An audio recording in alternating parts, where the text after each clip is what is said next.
Le cancer.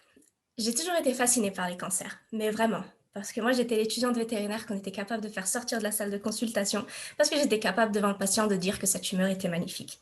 Mais mon but ultime dans la recherche, c'est pas de guérir les cancers. Moi, ce que je veux, c'est comprendre quel mécanisme fait qu'une cellule devient une cellule cancéreuse.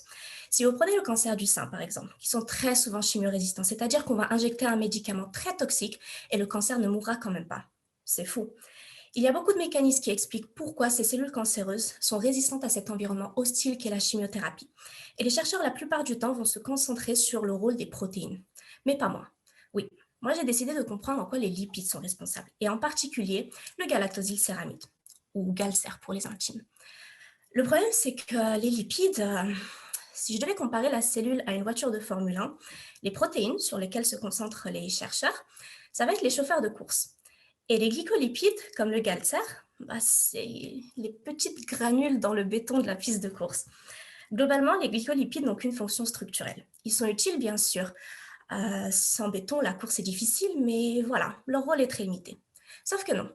Dans ma thèse, j'ai montré que dans les cellules du cancer du sein, on trouve beaucoup de galcer. Et qu'à cause de ça, ces cancers sont souvent résistants aux chimiothérapies et causent plus de décès. Retournement de situation. Mais je ne me suis pas arrêtée là. Parce que la question, c'est comment ça se fait qu'une toute petite molécule, qui n'a qu'un rôle structurel, est carrément capable de rendre les cancers hyper résistants. Puis j'ai montré que le galactosylcéramide est capable de modifier le code génétique des cellules cancéreuses pour qu'elles produisent plus de protéines qui, elles, vont protéger la cellule contre la mort cellulaire. Et vous allez me dire, en fait, si on revient à notre analogie précédente, c'est comme si le béton faisait en sorte que la voiture de Formule 1 roulait plus vite. Et vous allez me dire, oui, c'est bien beau tout ça, mais concrètement, ça nous sert à quoi? Déjà, laissez-moi vous dire que vous êtes un peu rabat-joie avec votre scepticisme. Ensuite, la recherche contre le cancer est compliquée, parce que les cellules cancéreuses, en réalité, c'est des cellules saines qui sont devenues défectueuses. C'est toujours la même chose. On va trouver une protéine responsable à la cancérogénèse, on est super content, sauf qu'il s'avère que cette protéine se trouve aussi dans les cellules non cancéreuses. Et pire, elle est vitale à leur fonctionnement. Donc on ne peut pas chez un patient simplement inhiber cette protéine et attendre que la cellule cancéreuse meure, parce que les cellules saines et donc tout l'organisme mourra probablement aussi. Par contre, si on bloque l'action du galcer, rappelez-vous notre glycolipide, on ne tue pas la cellule cancéreuse parce que les glycolipides ne sont pas indispensables à la survie de la cellule.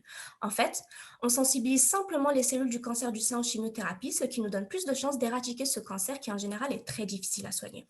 En revenant à notre analogie, c'est comme si on voulait arrêter une voiture défectueuse pendant une course et pour ça, on enlevait les chauffeurs. Il n'y a pas de course parce qu'aucune des voitures, rappelez-vous nos cellules, ne peut rouler sans chauffeur, c'est-à-dire nos protéines. Cependant, si on enlève les bétons, les voitures rouleront quand même, mais elles rouleront moins bien, ce qui nous permettra d'arrêter plus facilement la voiture défectueuse. Et c'est peut-être de cette manière qu'on gagnera notre course contre le cancer. Merci beaucoup.